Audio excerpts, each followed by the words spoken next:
Hello, Michael, and Michael. I want to respond to some of Gaio's excellent questions and comments um, in the email thread. Recording of today's meeting and follow-up thoughts, specifically Gaio's email at 7:33 p.m. this evening, July 13th.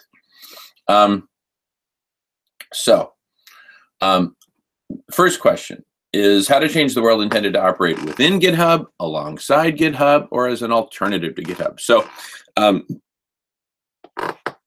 think some of what I'm about to say was covered in the previous videos, but some of it may not have been. So I'm just going to start from a blank slate, very high level. There are two different platforms, How to Change the World and Radish. Okay, this is a little bit complex, but not too bad. They're very separate. Radish is going to be the true, GitHub for solutionaries, right? How to Change the World is sort of a lighter, shallower version of Radish, except it really focuses on conversations and recorded video conferences as the main medium, with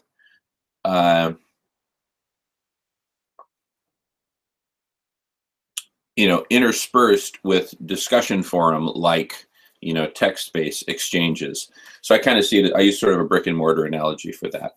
Video, text, video, text, video, text. And then that way somebody who wants to just like scan through and get the gist of it can scan through the text. And even within the text, if it's a synthesis of the previous video or a synthesis of the project to date or whatever form of synthesis or summary, it would appear in a certain color, like blue, for example. And then that would just make it super efficient for them to just scan through and just basically scan through the blue stuff, and boom, they got the gist. Or they can spend hours watching the videos or anything in between. That's the beauty of it.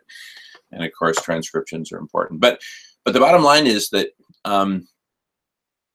howtochangetheworld.org really doesn't go much deeper than that. It basically is a place for people to get together and talk and record their conversations and then have discussion forum-like discussions on as many topics as they want, right? So each conversation would be, really a continuum of recorded Hangouts text, brick, mortar, brick, mortar, brick, mortar, right? Okay, that's the continuum.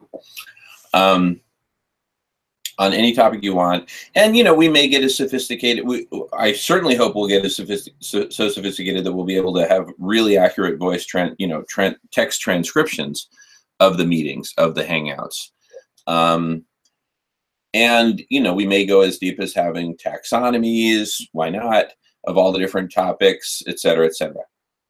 But what we won't do on howtochangetheworld.org, and this is intentional for good reason, I believe, we won't have a GitHub for solutionaries where there's version control and all this cool stuff.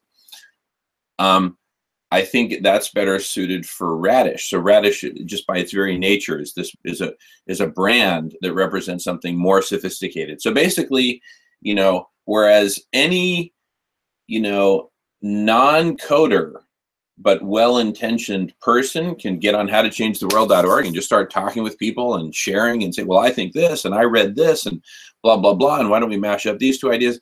And they don't have to know a line of code from nothing.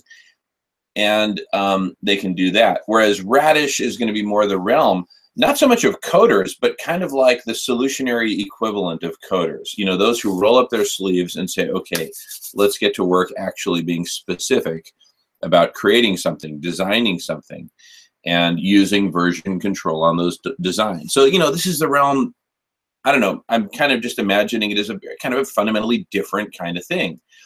Okay, so that's to clarify what each is, How to Change the World in Radish. All right, now, where do each of these live and, all that? Okay, the interactions and parallels and connections between each of these and GitHub are multiple. There are multiple of them. So there's not just like one silver, oh, that's the relationship with GitHub. This is going to live within GitHub. And that's it. No, there is not one thing. There's multiple things. So let me explore them in turn, in no particular order. One of them is the kind of the simplest and most straightforward, is we're going to use GitHub to build both How to Change the World and Radish. Okay, and you know, hopefully sooner rather than later, because I'm kind of making I'm making my daily priority, my morning hours are my most, you know, just like alert, awake, productive.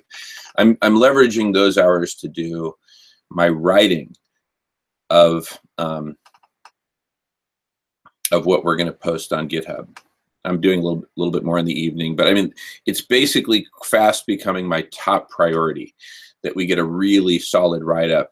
When I say solid, I mean, you know, the priorities for me are inspiration, inspirational, clear, more or less complete, in the sense that I want to show them that this isn't just some idea that we typed up after a few too many bong hits or something, right? This is something we've been working on pretty intensively. Very extremely intensively and exclusively for over 3 years in my case. And Michael, MC, just shy of that. And a lot of other people, you know, more around, hovering more closer to the 2-year mark, a little over 2 years in some cases. But, you know, that we've been focused basically on Radish and stuff connected to Radish. So I want to convey that. I want to get both of them built. So I want to get a bunch of people inspired on GitHub to build howtochangetheworld.org and Radish, two very different things, right? Okay. So I've said a bit about howtochangetheworld.org. Let me say a little bit more about Radish. Radish is a GitHub for solutionaries. As such, it's, you know, we'll have version control for solutions, but, you know, we've already talked about this on previous videos, so I don't have to, you know, beat the dead horse there. But yeah, you know, really rich, way beyond whatever we've articulated, you know, whatever you can imagine, you know, that's articulatable, it can happen on Radish. Why not, right? In terms of media, 3-dimensional this, walkthrough scenarios that, simulation XYZ, you name it. I mean, it's just, why limit ourselves? No need. So Radish, that's where we really root down and build stuff, actually build stuff. And, you know, whereas Facebook has billions of members, GitHub currently has tens of millions. It'll probably grow to hundreds of millions. But even when it does, it's still an order of magnitude less members than Facebook, right? There's a lot. My point is, there's at least 10 times as many people talking as there are people doing stuff. So the people who are doing stuff, let's not let them get overrun by chatter, right? Let's create a separate space where you have to log in and all that stuff. Not that you don't have to log into How to Change the World, but there's a lot. But there's lots of ways to participate actually without logging in, right? For example, you can just go to the YouTube video and type in your comments there. I know that Gaio mentioned that he's in favor of both comments on YouTube and comments on, you know, the site, whatever the site may be, howtochangetheworld.org, for example. I'm in favor of both. Anyway, I'm just saying, for How to Change the World, you can participate without even logging in. Radish, no. You got to log in. You got to make sure you know how to do version control, whatever. You know, it's a special space with this special secret handshake and initiation rights and spankings and all that good stuff, you know, for its members.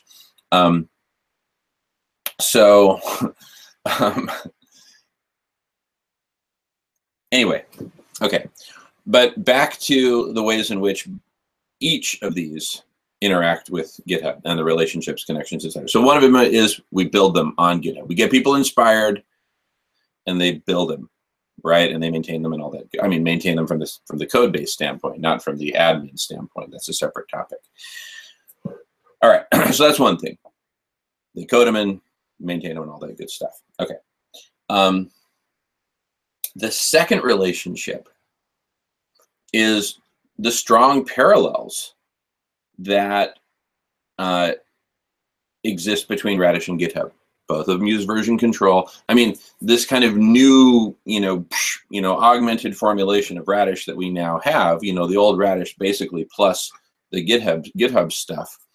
The GitHub stuff is very GitHubby. I mean, it really, you know, I don't know. I actually don't know the differences between Git and other forms of version control, and I'm laughing at my own ignorance because I don't give a fuck. I mean, if it's got 22 million users, it's got to be pretty good. If Gaio uses it, it's got to be good. So it's good,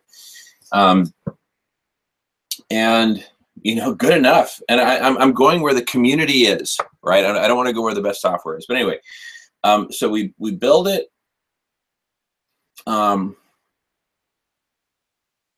With the GitHub community, that's one connection. The other is just the strong parallels with GitHub. We may take the open source code base of GitHub, do Control-C, and take it over to our environment and do Control-V and start fucking with it and, you know, making it more Radish-esque, you know, more solution-esque, not just software, but solutions generally, right? Or more specifically, we'd get the GitHub developers to do that. You know, we'd partner with them on all that, et cetera, et cetera. That's getting back to the first connection. But the second connection is just the strong parallel. So parallel that we may reuse their code, right? Okay, so that's the second connection. The third connection, and I think I mentioned this in the videos, but it probably just got so mixed up with the others that it just became a mess. But the third is, why not, just to get people started, to give people the idea, right? Use GitHub in addition to all the software development stuff. I'm talking about something totally separate. Use GitHub as a place to talk about and open source style evolve or co-evolve solutions. What form of solution? Solutions that you can write up in a Word document. I think that we should, you know, do geoshading in this way, in this way, in this way. Boom, save. And then somebody else can, you know, basically do, you know, okay, save as version 1.1, you know, which is just automatic in GitHub and other open source platforms. Start editing. Add your thoughts, add your ideas. In other words, let's use this third connection with GitHub is a, you know, and it's not dependent, and it's not like a take it or leave it. You know, we have to do all three or we can't do any. No, that's not what I'm saying at all. Okay, just to be clear. But this third connection, independent from the rest, is that we use GitHub in lieu of Radish, since this new augmented formulation of Radish does not exist yet, other than in our imaginations and articulations. Which is a very serious form of existence. I mean, we're bringing it in, we're ushering it into existence, but it doesn't exist yet. Given that it doesn't exist yet, and given the, you know, both the urgency that we come up with solutions and our intense interest in seeing this happen sooner rather than later, even if the party has to start in Lucy's garage, where it's not even comfortable or warm enough, but let's get it started there. And then 2 hours later, once my parents leave, then the party, you know, moves risky business style over to my McMansion. And then we just whoop it up. But let's get the party started now before other people make plans for Saturday night. Okay? All right. With the promise that party's moving over to Jamin's.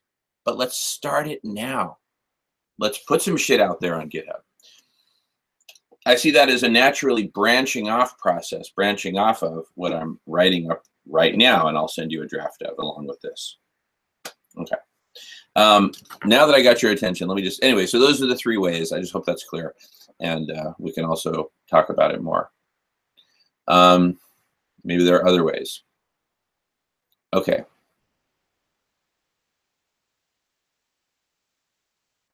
Yeah, begin an organization within GitHub. Absolutely. Yep, couldn't agree more. Thanks for the examples. I have to click on all these links and check them out. So I'm just doing a first pass here.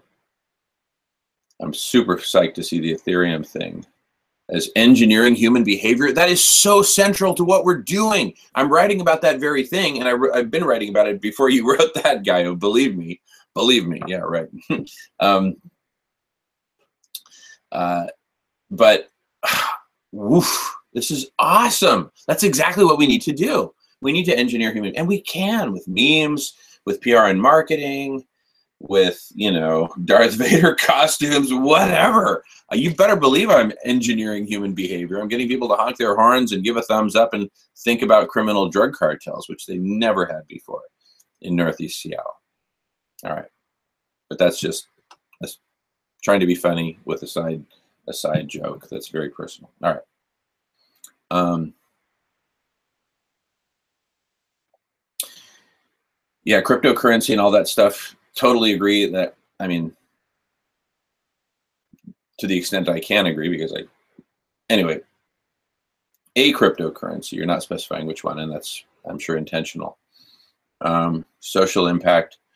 Wow, you know a guy who works for GitHub. That's super awesome. And we will fill up that social impact area on GitHub. We will be psyched to do that. Yeah, the whole prerequisite thing, I think that was from the previous conversation about, you know, basically being able to enter into a certain domain of building. So, you know, to the extent that we want to implement it, and I say, why not? Yes, it definitely applies. If operating within GitHub, does it apply within GitHub? I see it as more of a fundamental thing, cross-platform, regardless of where we are. And that's if I'm thinking about the same prerequisite thing. See, before I was thinking about, oh, it's this bifurcation thing. It's all bifurcation. Well, you know, it's just like a matter of personal choice or whatever, right?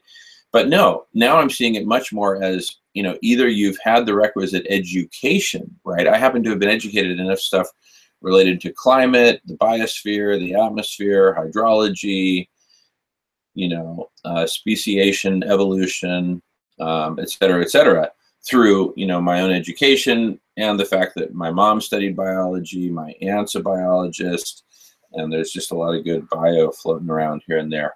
My stepdad, Professor Emeritus, organic chemistry. But anyway, why am I even going off on all that? I don't even know. Oh yeah.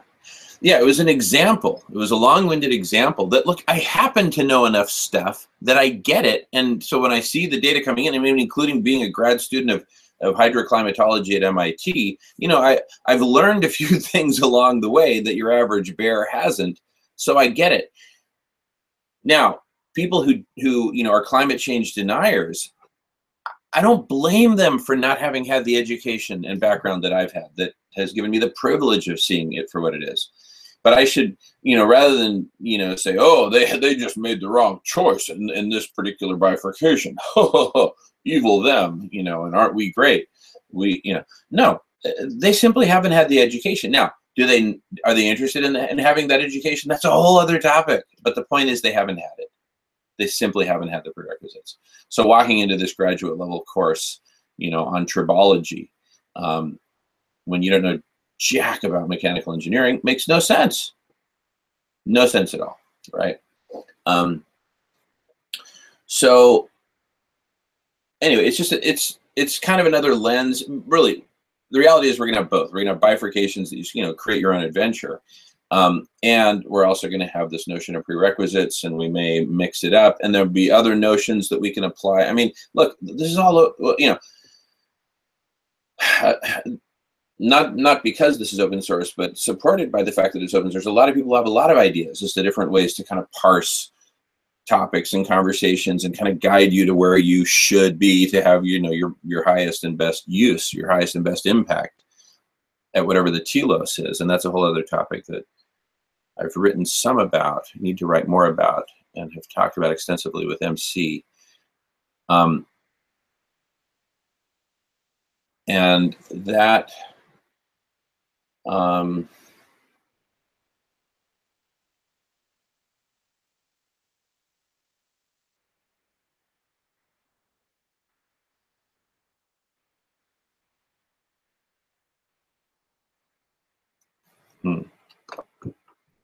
anyway, I'll have to get back to that. Oh yeah, anyway.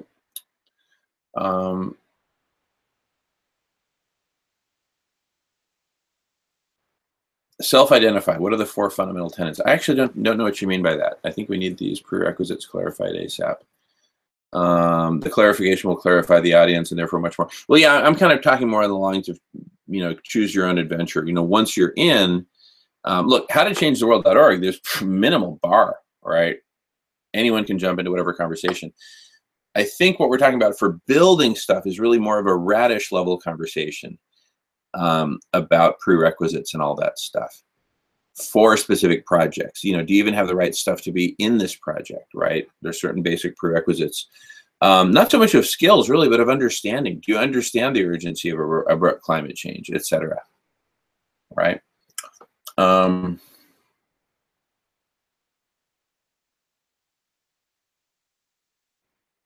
There's also the degree to which, one's free will has been hijacked by, say, religion, or, an abusive parent or sibling, or, being the victim of sexual abuse, or other forms of psychological, physical, sexual, emotional, whatever abuse. There's so many different forms.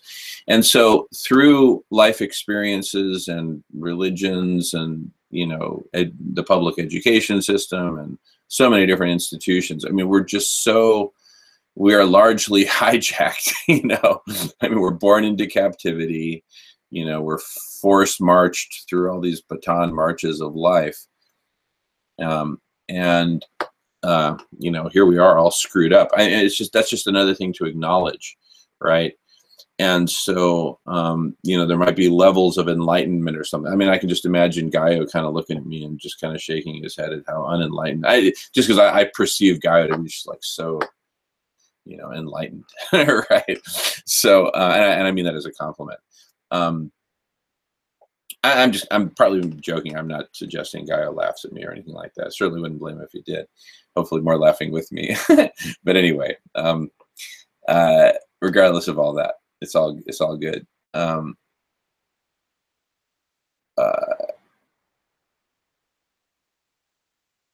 Anyway, just lots of different ways of thinking about how we go deep down the different rabbit holes that get you to where you need to be with your micro tribe of shared understanding, of agreement, fundamental agreements on whatever tenets. But that's now specific to a project. Way up at the surface, anyone can join how to change the world.org, and virtually anyone can join Radish.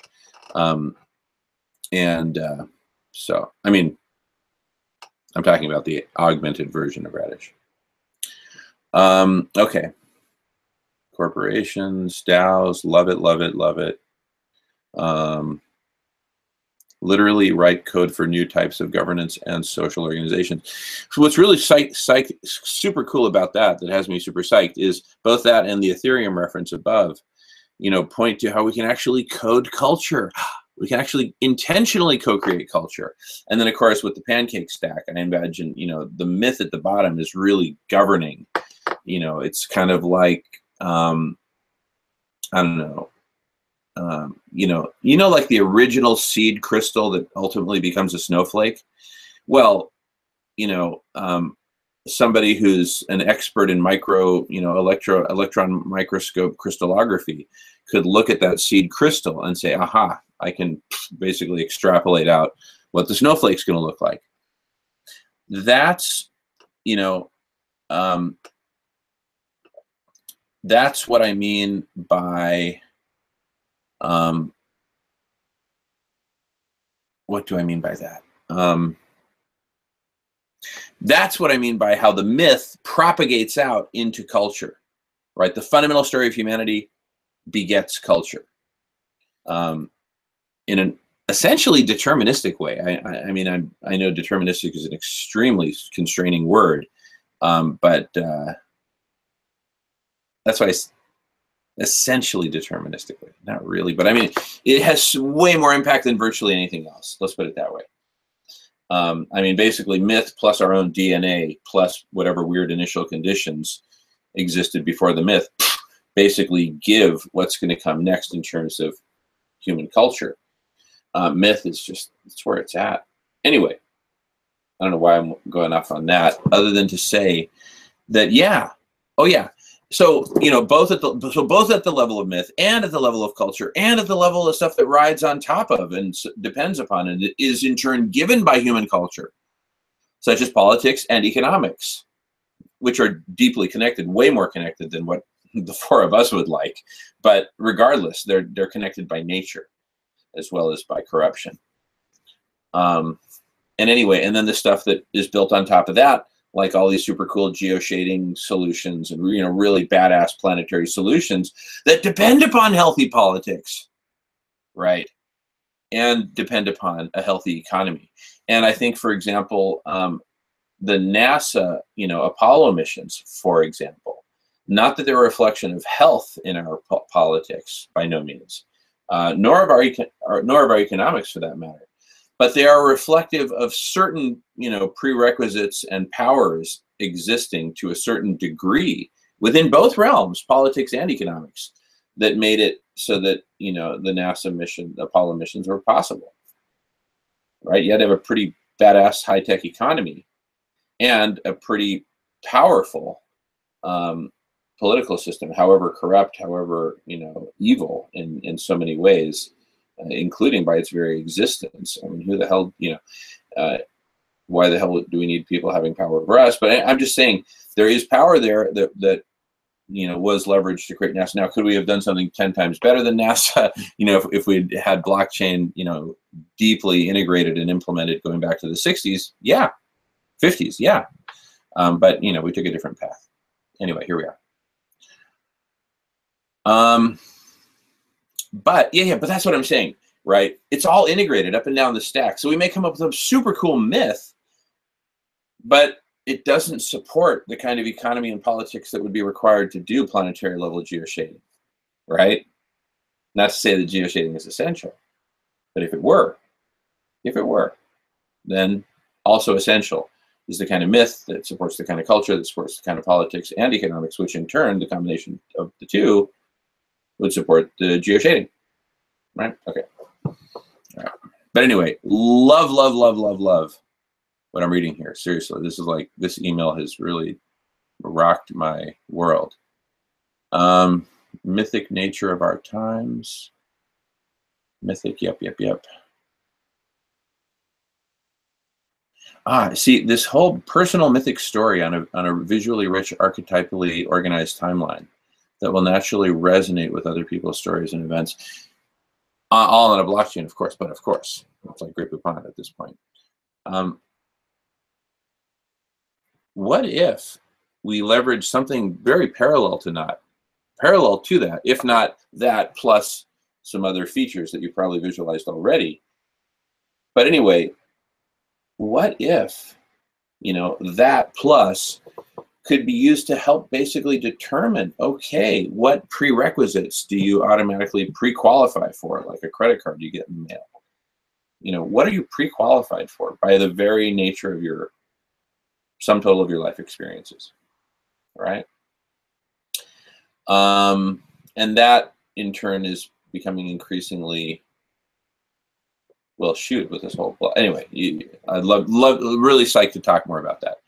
The stack. Awesome. Thanks for taking on doing the visuals for that. Appreciate that. A full stack that contains societal levels.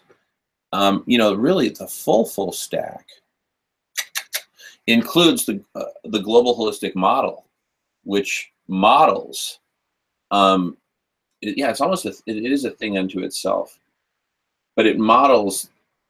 Previously, I was thinking of it as just being an integral part of Radish, which it must be, which it will. But the global holistic modeling, which models basically the entire planet and people, and previous versions of the conceptual model, and it's all not well. Some code has been written, but yeah, it really it's more just the part to optimize like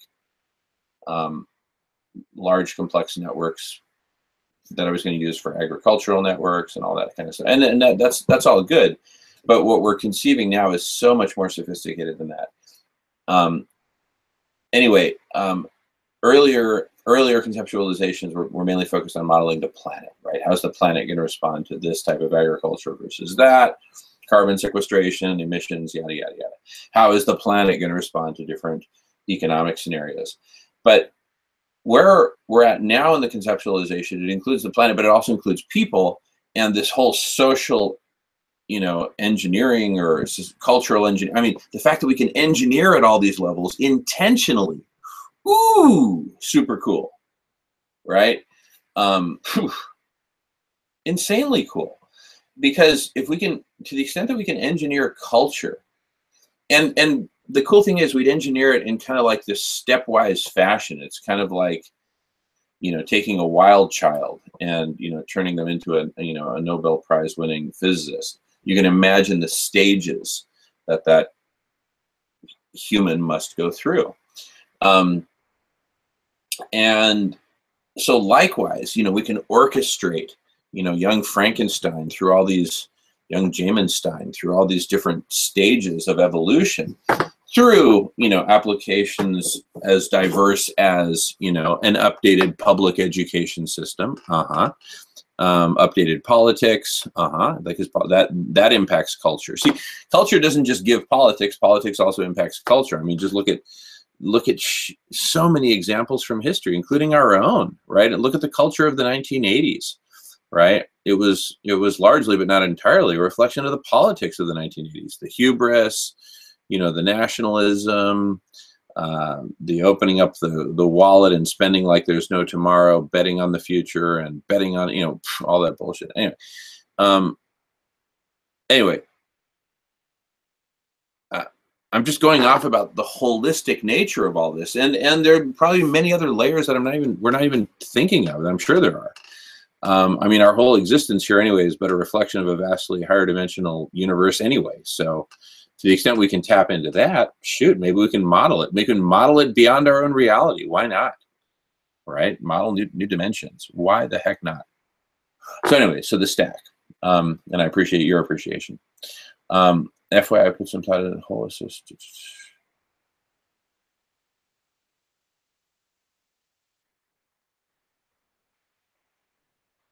Huh. I mean, Gaio, are you even human? I'm just kidding. I know you're human. But I mean, this is just badass shit. And I appreciate you making time for the project. And technical strategy, awesome, awesome. Integrate that with the graphic design, love it. So we need,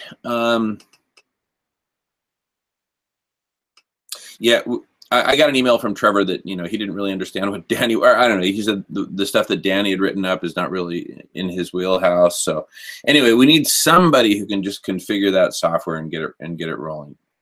Who knows, maybe even Danny can recommend somebody. Maybe you guys can recommend someone. I mean, here's the thing, Gaio, since you're, you know, basically the I would say the most appropriate to be kind of like the, you know, where your strengths in magic and research and tech strategy, I think it makes total sense that you and Gaz together could co-guide, you know, whoever is in charge of the website, rather than it being some, you know, weird speeds that Jamen brings to the table and you guys have to, you know, begrudgingly interface with.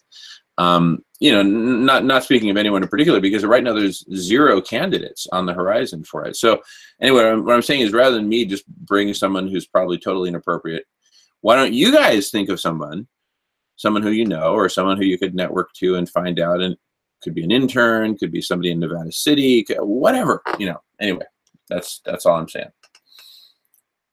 Or do we bypass that stage altogether and just drive hard on the GitHub development of it? Just build it out there. Get the community to build it. Pull the Tom Sawyer and Ant's white fence.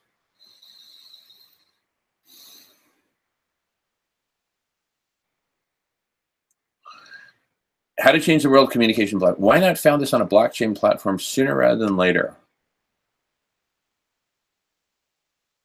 Blockchain, it would integrate blockchain and its many advantages. You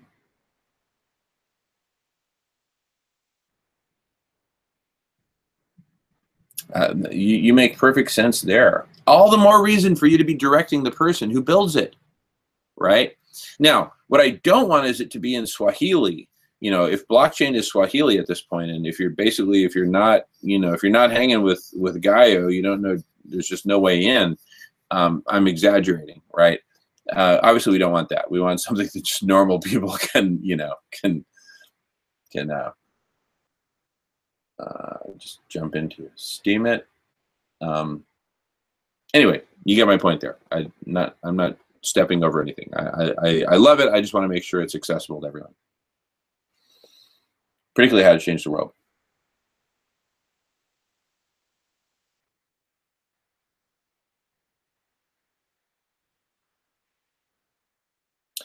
Steam it, incentivizing members. Steam.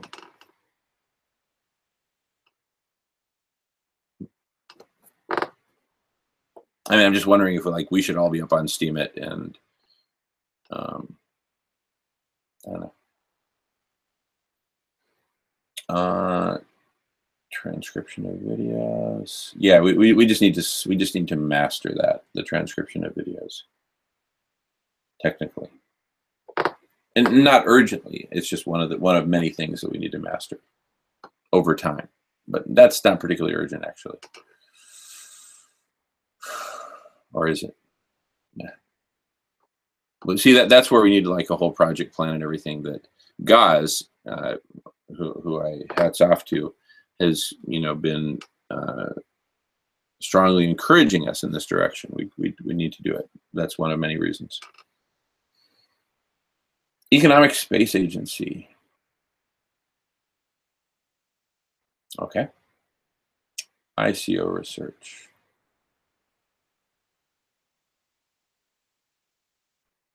Initial coin offering.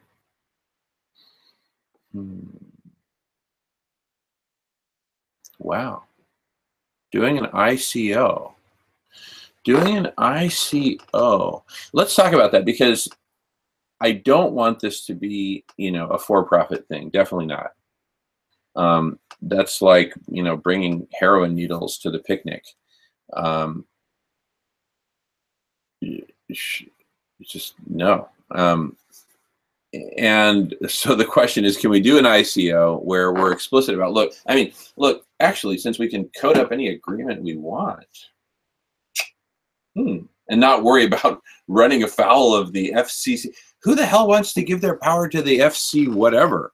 FC that, yeah, or whatever. Not FCC, but you know who I'm talking about. All these government agencies that try to control our lives. Yeah, we can write whatever. Look, you'll get your money back plus whatever interest in coin, as revenue permits, right? And all the shareholders will be treated the same and all that. And and here's what we'll do in terms of salaries and limits, and I don't know what. We'll figure all that out. I'm just kind of brain blobbing. Anyway, I've been blubbering on long enough. Thank you all for watching, and fire back a video or email anytime you want. Thanks, you guys, and look forward to our next meeting, hopefully soon. Thanks.